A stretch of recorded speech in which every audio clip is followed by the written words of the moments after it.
Our guest today has shaped the way that so many of us think and feel about sports. Joe Posnanski is a nationally acclaimed sports writer, a best-selling author, and one of the most beloved voices in American sports journalism. Whether you've read his work at The Athletic, Sports Illustrated, the Kansas City Star, or you follow his blog, Joe Blogs, you know that Joe doesn't just write about stats and scores. He writes about heart, history, and the human stories and the human moments that make sports unforgettable. Joe is a rare gift. He reminds us why sports matter, not just to the athletes or the diehard fans, but to all of us who see something larger in the games that we watch. His previous books, including The Baseball 100 and Paterno, have earned critical acclaim and deep admiration for their insight, their compassion, and their storytelling.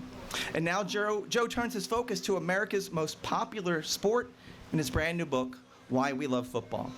With his trademark warmth and wit and deep knowledge of the game, Joe takes us on a journey through some of the sport's iconic plays, unforgettable players, and emotional moments that explain our national obsession with football, regardless of which team you root for on Sunday or Saturday or all those other days. It's not just a book for fans, it really is a love letter to the game that brings people together every weekend, from backyard tailgates to living room couches to stadiums roaring with energy. So whether you're a lifelong football fanatic or just trying to understand what all the fuss is about, Why We Love Football will leave you laughing and nodding, maybe even tearing up a little bit, and maybe, like me, asking why one of your favorite moments got left out of the book. Please join me in welcoming back to the GBF a master storyteller, a Hall of Fame caliber writer, and the author of Why We Love Football. Ladies and gentlemen, Joe Posnanski.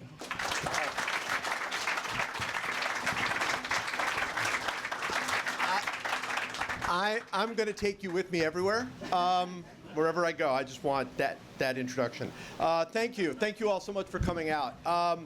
So we're going to talk some football, but I want to start off by telling you about my greatest day in sports writing, the greatest day I ever had, because I think it tells you a little bit about this book and sort of what I try to do as a writer.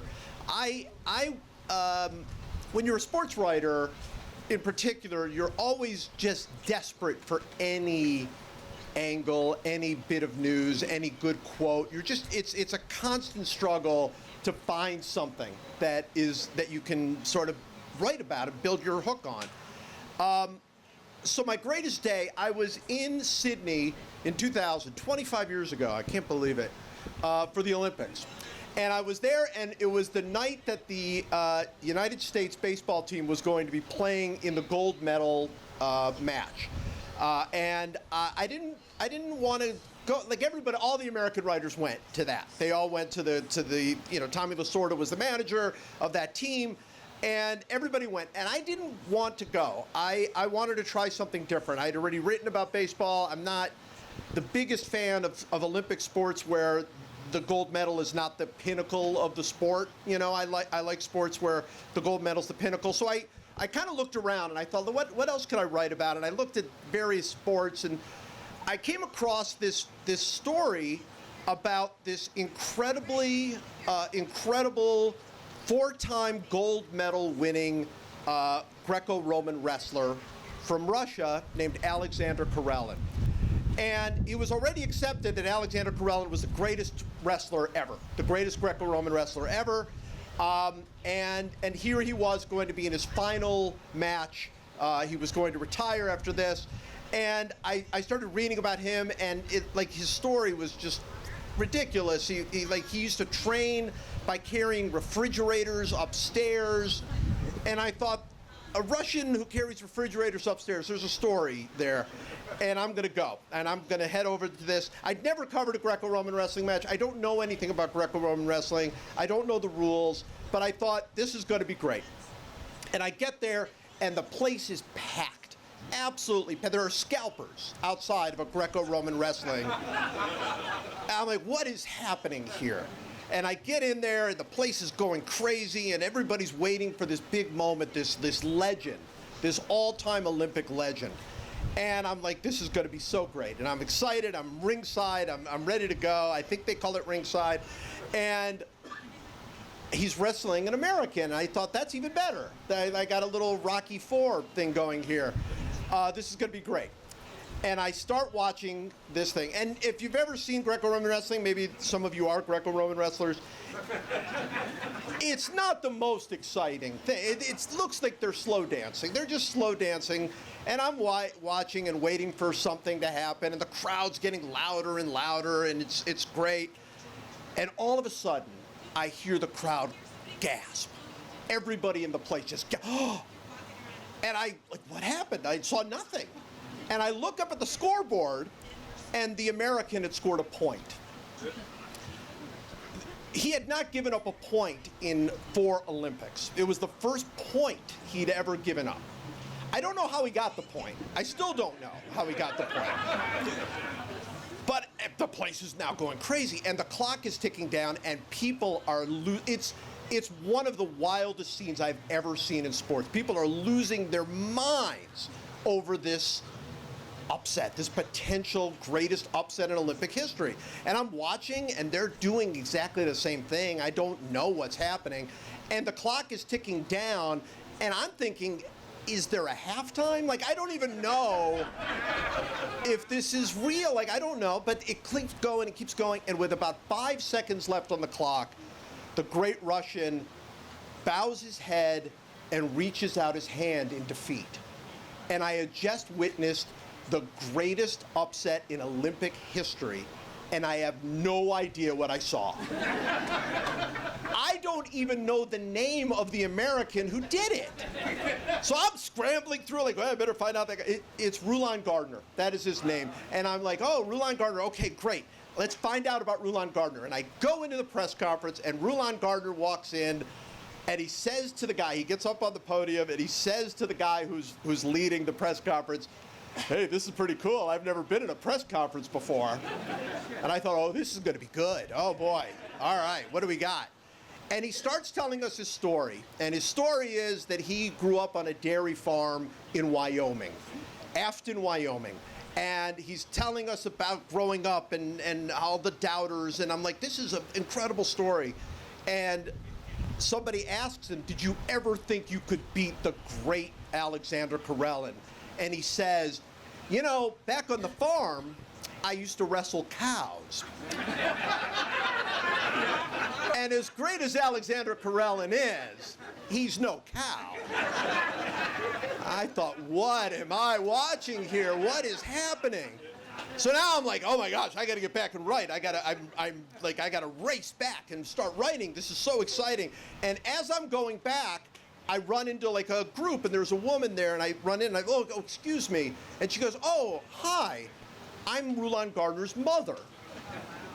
You never run into the mother. And I said, congratulations, Ms. Gardner, this is incredible. Did you see this coming? Did you ever think that Rulon could do something like this? And she says, you know, when Rulon was 12, he used to carry 4 milk buckets at the same time. They don't usually do that till they're like 18. I'm like, all right, I got the guy from Wyoming. He's wrestling cows. He's carrying the milk buckets. Greatest upset. I'm good. I'm ready to go. And I go back. I go back to the thing, and I'm ready to write. I'm so excited. I'm like, this is going to be so much fun. And I'm like, I don't know where Afton, Wyoming is. I don't know anything about Afton, Wyoming. So I call a local radio station the local radio station in Afton, Wyoming, to find out, like, is the town losing its mind? What's going on? And the person behind the microphone picks up the phone, and he puts it on the table because he's the only one there.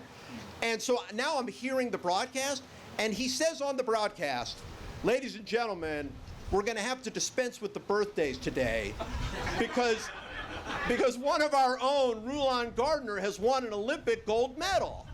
And I thought, they read the birthdays on the radio? So now I've got the cows, and I've got the milk buckets, and I got the birthdays and the greatest upset in Olympic history, and I'm like, it's too much, it's too much. I'm frozen, it's too much. And I'm sitting in front of my computer just going, I don't know what to write, there's so much happening. And as I'm doing this, a man walks up to me and says, excuse me, do you know where the Gardner party is? And I said, I don't. I think they went. And he said, oh, I'm Rulon's father.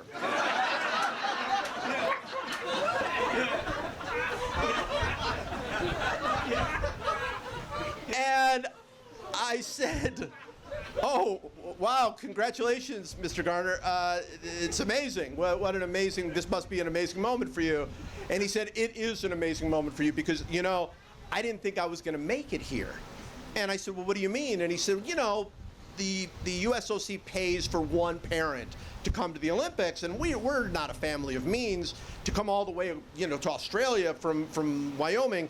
I had to raise the money, and so I raised the money by selling my world-famous stew at the Wyoming State Fair.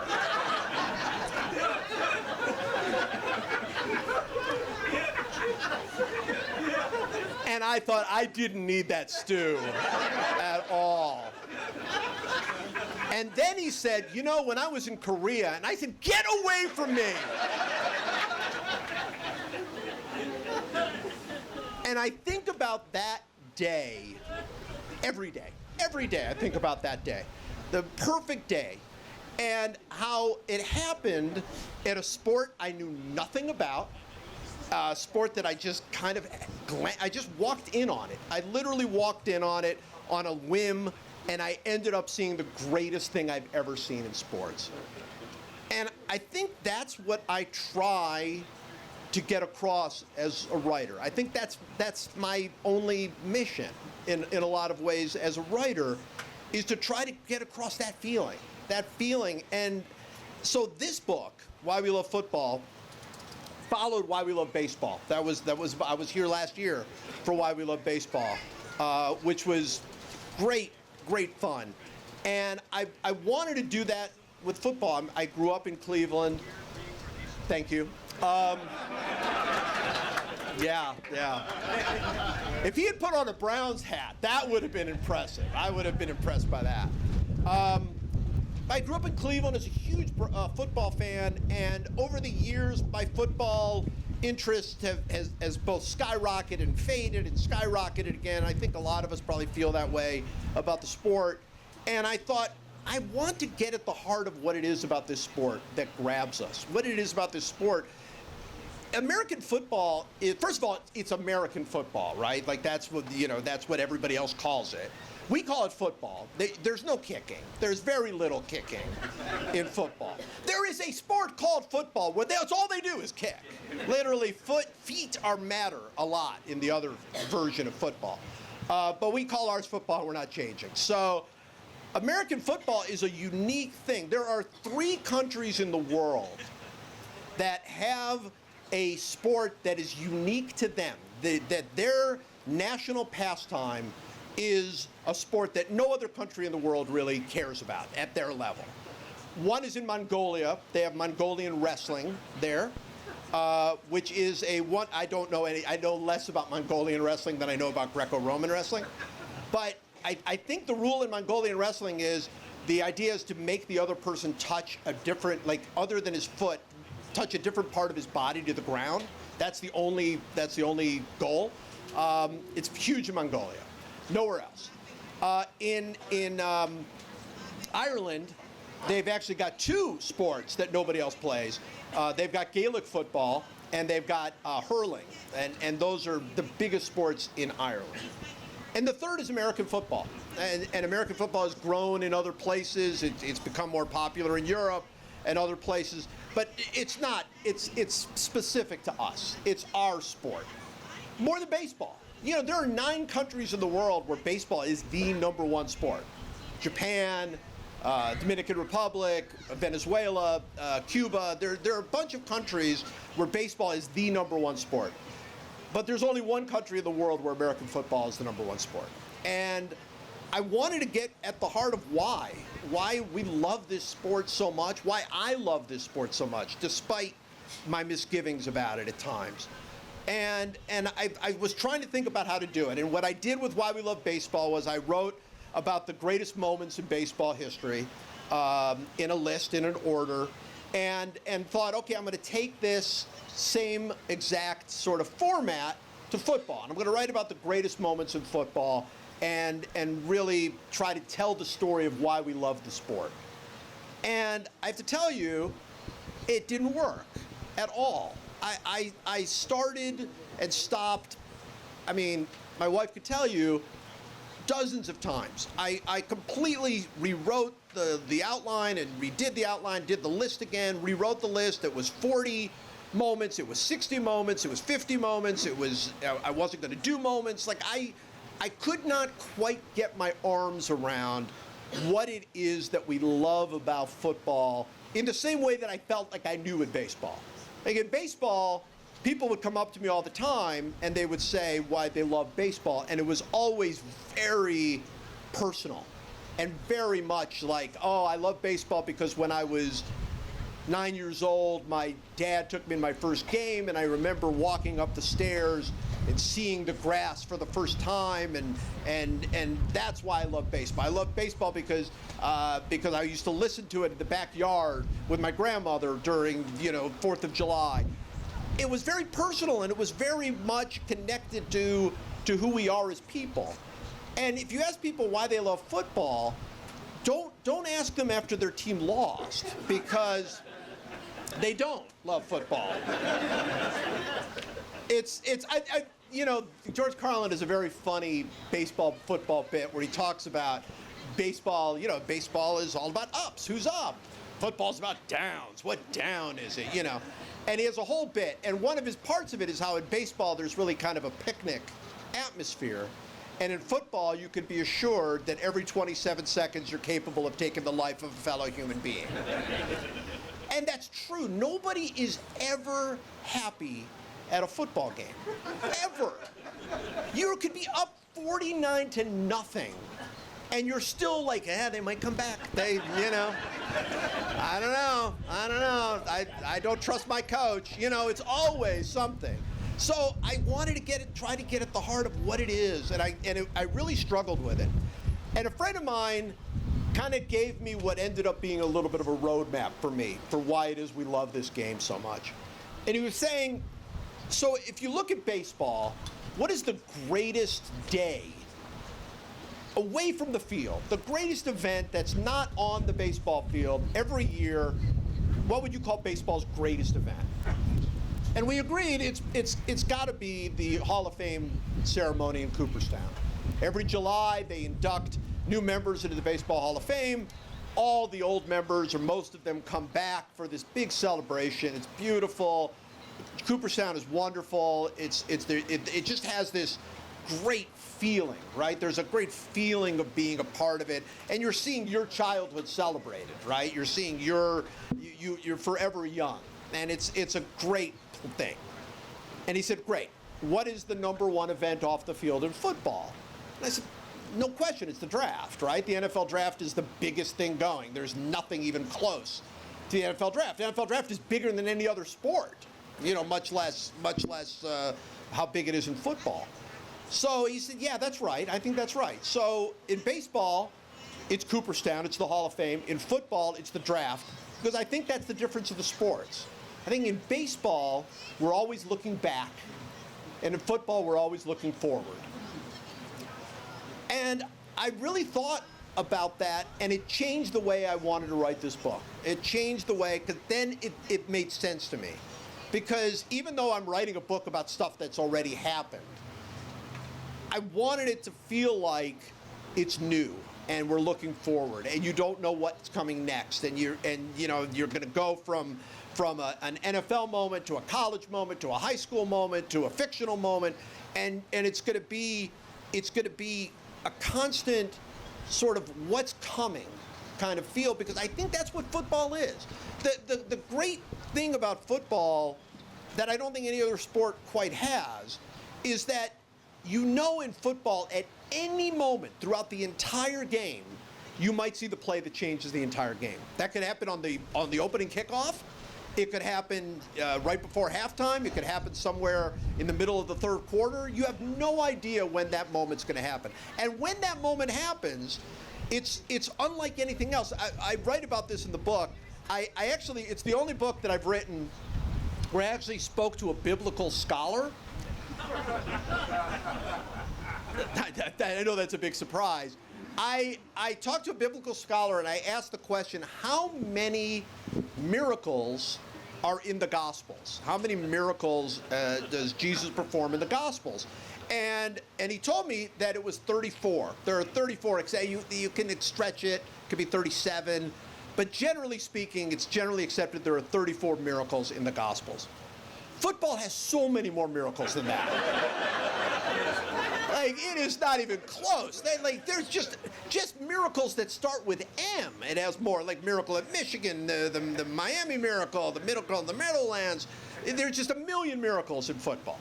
And I think that the reason for that is that exactly what I came to believe, which is we're always looking for that next moment because that next moment could be a miracle. You know, it's funny because obviously I've written, baseball is my deepest love in so many ways. And in baseball, these great moments happen. You see it coming. I mean, you might not, Kirk Gibson steps to the plate with the score tied or with them down a run and a man on base and there's 2 outs in the ninth. Well, something's going to happen here, right? You see it coming. There's a build up to that moment. But in football, like the craziest moments of football, they just come out of nowhere. You've never seen them coming. I always say one of my favorite moments in the book and in football history is the miracle at the Meadowlands. And our Eagles fan will probably agree.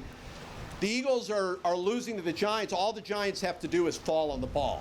That's all they have to do. And it's in the day, this is in the 70s. So back in the 70s, it was actually harder to fall on the ball. Like now, all you have to do is like take the snap and take a knee and the play is dead. But back then, they could hit you. They could like keep pounding on you until the whistle blew. So on first down, the Giants try to fall on the ball and the Eagles jump on them and the fight starts. And the offensive coordinator, who wasn't offensive coordinator for very much longer, thought, I don't want that. I don't want like that. We did that. That's dangerous. I don't want that. So I've got a better idea. What if we just run the ball? So on second down, the Giants had this legendary old running back, Joe Posnanski was their quarterback. They had this legendary old running back, Larry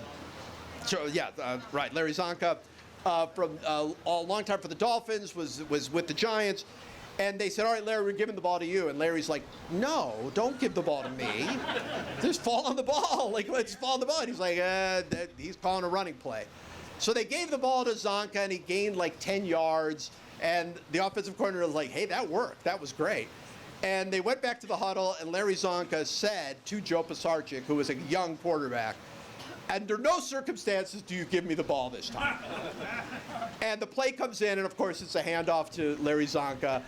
But Zonka was right. He didn't actually give him the ball because he turned the wrong way, and it hit Zonka's hip and fell to the ground. And then there's a wonderful, you can see this on YouTube. YouTube is sort of, sadly, the constant companion for this book, because I think you'll see plays and you'll be like, oh, I got to see that play. The ball hits, and Posnanski, there's a wonderful about 9/10 of a second. When Posnanski, you can see him go, all I got to do is fall on this ball and we win. And somehow his body's like, I don't think we're going to fall on that ball, actually. I think we're going to just keep standing here. And he did. He kept standing there, and Herman Edwards raced in for the Eagles, picked it up, and ran it back for a touchdown. There's a thing now in sports, which I'm sure many of you have seen, where they call their win probability charts, where you'll see the team is winning, and it's like, and then if suddenly they start losing, you'll see the chart drop.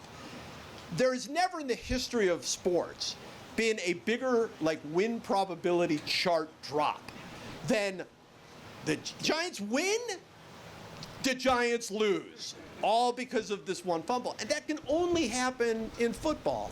So for me, that was a big part of trying to get this book across, was to try to capture these moments that are funny and important and dramatic and silly, and try to figure out how each of these moments sort of fits into what it is that we love about this game, this crazy game that we play.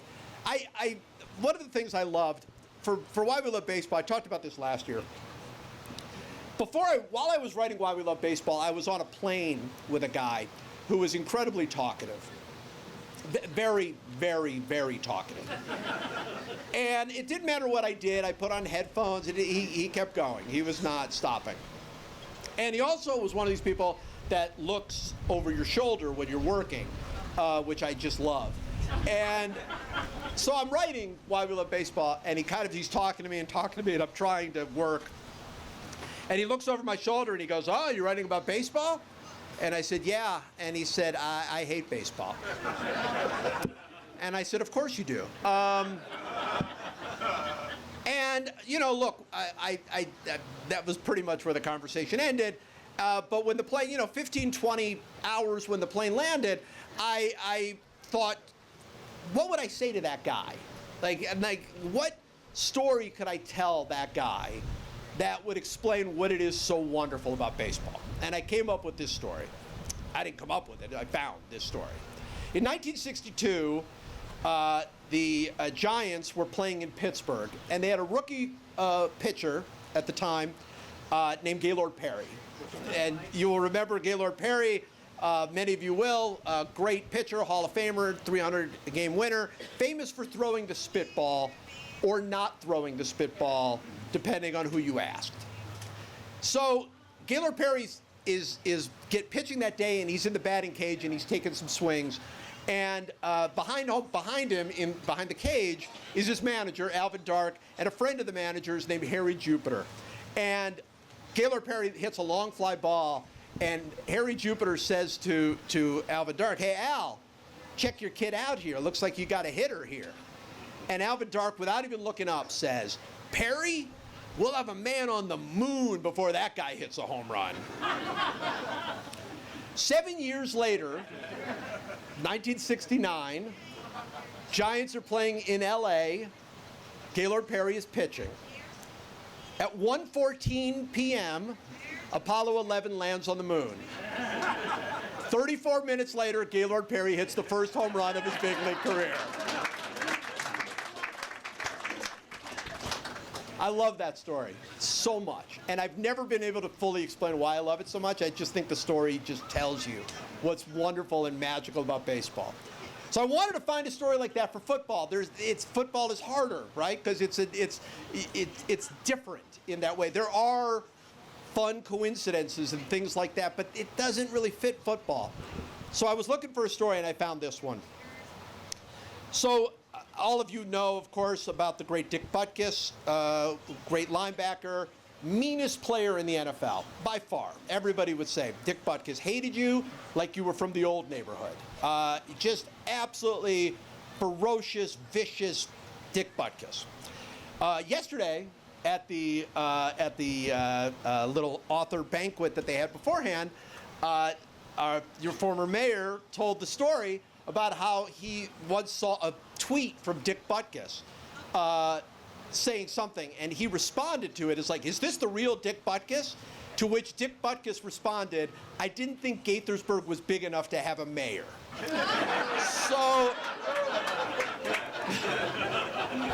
So that's Dick Butkus for you right there.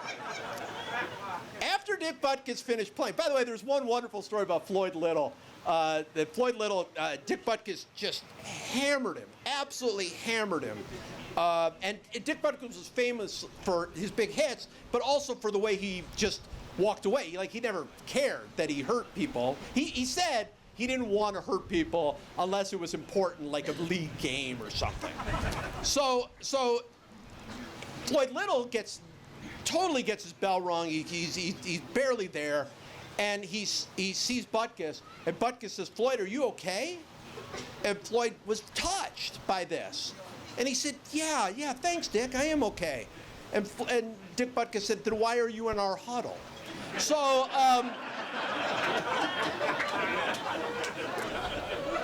so that was Dick Butkus. After Dick Butkus finished playing, Dick Butkus became an actor.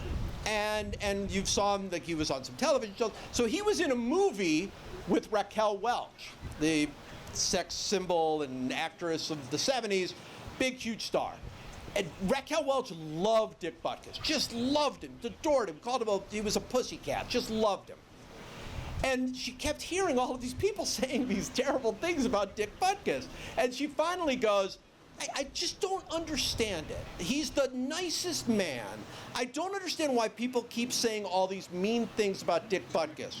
To which somebody in the cruise shouted out, "Don't pick up a football." And I think that's the sport right there. I think that's at the heart of the sport. So what I like to do with these things, I know they usually give you 15 minutes at the end for questions, but I know there are always a lot of questions, and I'd like to talk to you about whatever it is you want to talk about. So I'm going to open it up early, and let's see if we can have some questions here.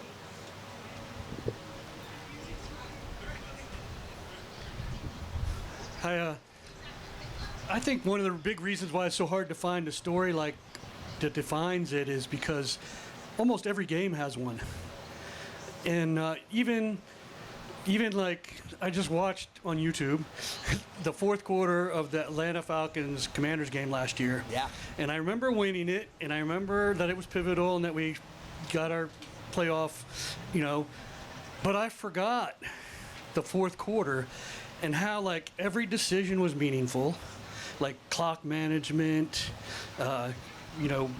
every decision from the quarterback to the players. So like that, so I rewatched that and I was like, wow, there's a game that we've almost completely forgotten about, but was amazing. Yeah. And every game is so incredibly important. And so it's one of the main, one of the many reasons that we love football because of that. I mean, just every one. Yeah, no, that's 100% right. I mean, there's no question that football is a little bit more fungible in the sense of, we have our classics in football, but they're not the same as in baseball. In baseball, a classic, people are still arguing whether Babe Ruth called his shot, in 1931, right? So that's not football. Football is not like that. Football, because you're right. I mean, everybody's already looking forward to this season. How's our first round guy going to do? How much better can we be? How much, if you're the Browns, how much worse can we be? It's always there, right? It's always there, and it's always moving forward. And I do think that's a huge part of it. And that's why when I was writing that, what I really wanted to do is I wanted to tell these stories as if they were new, right? So you could, hopefully they could feel there are a lot of stories in here you would know, and there are probably quite a few stories in here you wouldn't know necessarily. And so I wanted that to feel like the moment, so that if I did it right, I've heard a couple of authors here talk a little bit about this. If you do it right, there are certain things you do kind of for yourself as an author that you're like, I think this is kind of cool, and it's not going to, maybe 99% of the people are not going to notice it, but I'm going to do it because it matters to me. And I made this book. It's 100 moments. I thought of 100 yards. I wanted to make this book feel like a football game. I wanted to make it feel like you were going with the rhythms of football, and you were a big moment, and then you slow it down, and then you pick it up. And I think that's, you're 100% right. There's the reason it's tough to pick one story is because that one story might happen this Sunday, right? Like that's what football, that's the promise of football. Yeah, I just had a quick question about, I read your book about the Big Red Machine, and what's your take on Pete Rose in the Hall of Fame? Also, what do you make of the Reds' anemic offense and their terrible start this year? Yeah. Everybody's interested in this Reds offense, so this is going to be really fun. I don't actually. I mean, look, I think the Reds are going to be. I think they're going to be fine. I think that division is there for them. The Cubs are good, but I think they're going to be fine. So here's what. Every time I talk about Pete Rose, I do this every single time, and I've been talking about Pete Rose now for 20 years. How many people here, with a raise of hands, think Pete Rose should be in the Hall of Fame? It's half. It's always half. It's always half. Every single time I've done it, Half the people think he should be in. Half the people think he shouldn't be allowed anywhere near the Hall of Fame. I find the timing of what's happening with Pete Rose to be not great. I don't know that it's a great message to send that the President of the United States tweets something about Pete Rose and suddenly Pete Rose is eligible for the Hall of Fame. I don't love anything about bringing that kind of political, into this. I think he might get elected now. I've thought for a very long time there was no chance because of what I just showed you. 50% of people think that's never enough. It's never 50%. You need 75% of the vote to get into the Hall of Fame. No matter what group it is, whether it's a group of all the baseball writers or it's a group of 16 people on a panel, you need 75%. There's no group that I could think of other than like family members. Honestly, if you did a only Cincinnati Reds teammates, you wouldn't get 75%. So I never thought he would get in, but now I wonder, it feels like the winds have changed. The politics of this have changed, and I think there is a chance he's going to get in. And of course he's gone, so there won't be any Pete Rose speech. There won't be any sort of, And at the end of the day, was Pete Rose a good enough player to be in the Hall of Fame? Of course. He's one of the all-time greatest players who ever lived. So at the end of the day, is it going to affect people's lives? No. I think it's unseemly the way it's done. And I also think that he's going to end up dragging Shoeless Joe Jackson into the Hall of Fame with him.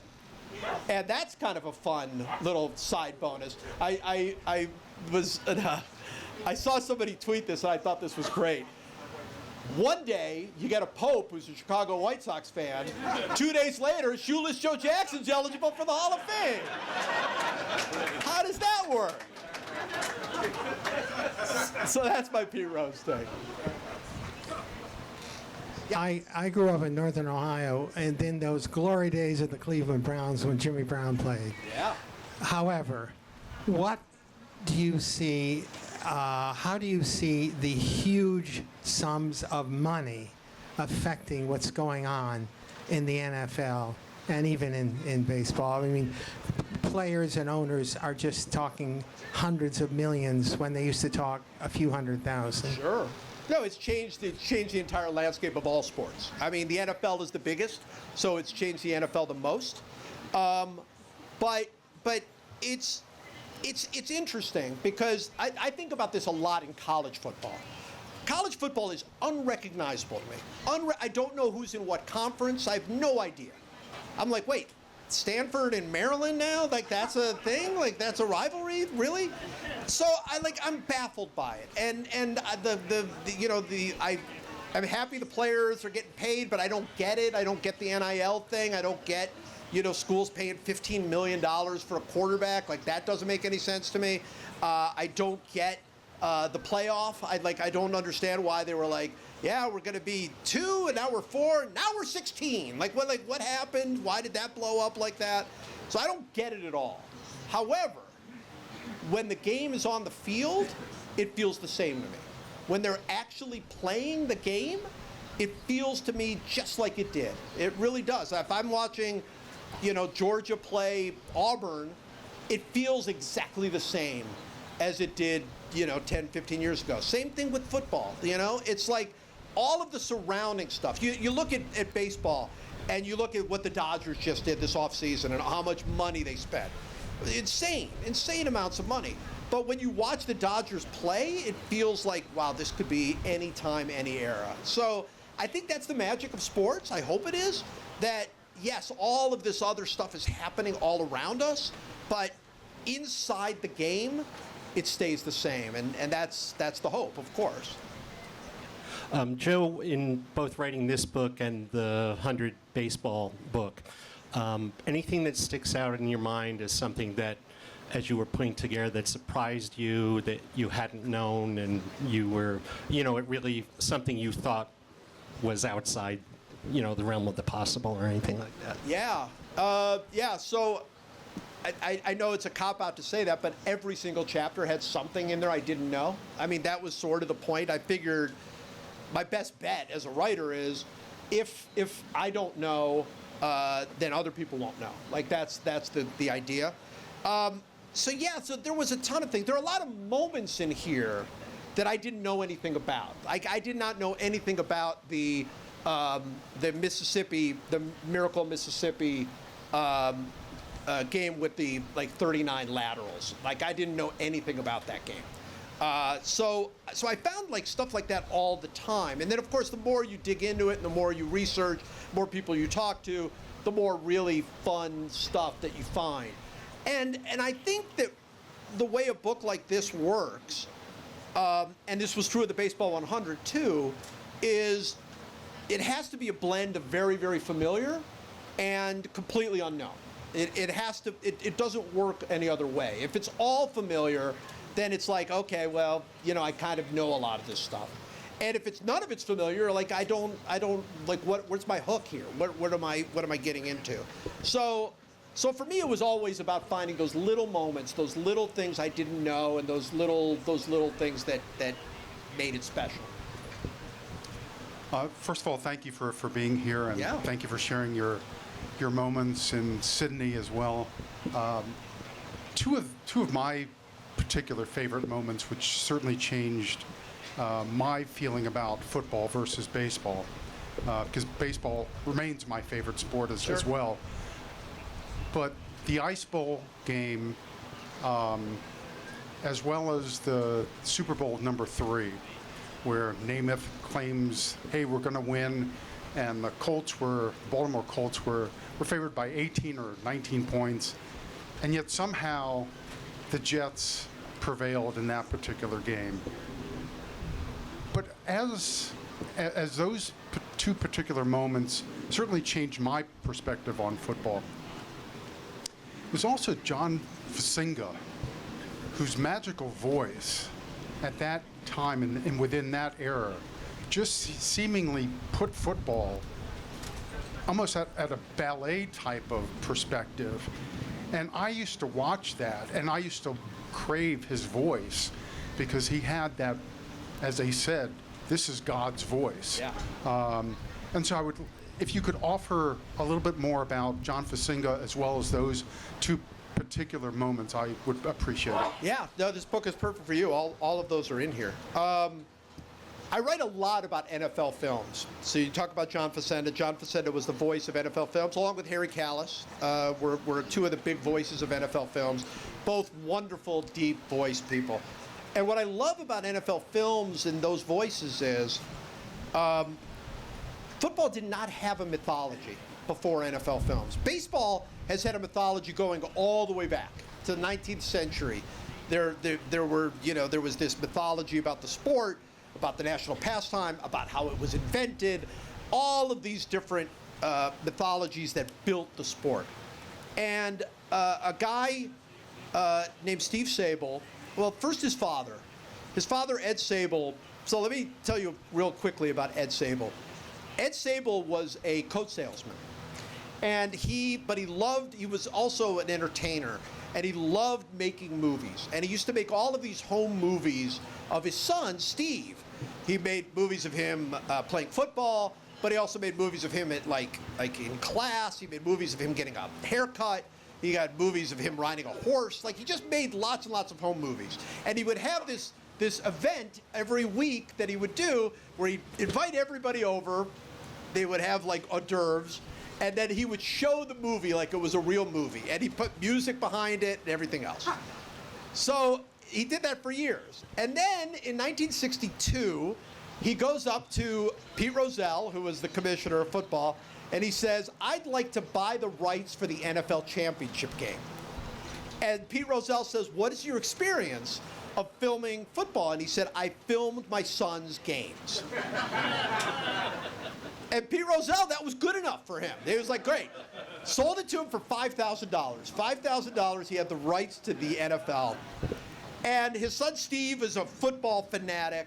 And so together, they put together this film. And it was good. It was different from anything else. And over a couple of years, they went to the NFL and said, we want to just do this. This is what we want to do. We want to create NFL films and have it under your umbrella. And the idea would be to create this mythology that is football. And I truly believe Steve, who is no longer with us, wonderful guy. I ended up being friends with him, in the last years of his life. Just a wonderful guy, and it's the truest believer there's ever been of football. He used to say that a day of life with football is better than anything else, and so what he did was he created. You talk about the Ice Bowl, for example. Before NFL Films, all the Ice Bowl was a very, very bad weather football game. And he's the one, he and NFL Films are the one that turned it into this magical, mythical thing where you could see like the breath coming out of their mouths, and you could see the Cowboys receiver with his hands in his pockets because he knew they weren't going to throw to him, and all of these things. Mud. He turned mud into like a great thing. Like, that used to just be mud. And now it's like this part of what football is. So I truly believe Steve Sabol is maybe the most important person in football in the history of turning football from this very, very big sport into this sport that's unlike anything else. Nothing touches football. I didn't get into this, but in 2023, 93 of the top 100 rated television shows in America were football games. 93 of the 100, and that's not even the craziest part. The craziest part is the other 7, 3 are college football games. And the other 4 are the State of the Union address, the Macy's Day Parade, the Academy Awards, and the one you're all waiting for, an episode of Next Chef. And the reason Next Chef is on that list is because it followed the Super Bowl. That's how big football is. And I truly believe Steve Sabol is the key person to making that happen. We're going to make room for one more question. Quick question. Yeah. I enjoyed hearing about the book. It sounds great. I do feel like we would be remiss if we didn't mention traumatic brain injury and all this stuff going on there. And does that affect your view? Well, yeah. I mean, look, my view is that it's hard to love football. It is. I mean, football, it's not an easy game to love, and you can't even say it's a balance, because what can balance against traumatic brain damage? What can balance against that? But the truth is that there are so many positives in football, so many things about football that bring us together in a society where very little brings us together anymore. There's so much about teamwork and leadership that you can learn from football. And I'm not here to defend football. It sickens my stomach to think about some of the things. And I know that the NFL is working very hard, particularly colleges as well, but the NFL in particular, to try to make the game safer, always trying to make it safer. They're changing rules, they're changing equipment, they're doing everything. But there's always going to be an inherent danger in football. I mean, it is a contact sport, and it is a contact sport featuring some of the biggest, strongest, fastest people in our country. So it is a balance. And what I've come to believe is I don't think you can feel entirely one way. I mean, obviously there are plenty of people that would just ban football tomorrow, but if you're a football fan, you understand that this is part of what it is, and that's an uncomfortable feeling, but it's a part of it, and I think it's very much a part of the game. And I'm glad you asked, because I think it's in this book about sort of the way that football really glorifies violence. I mean, that's a part of it, certainly, and that's, you have to accept every part that comes with that. Did that make sense? Okay, so there we go.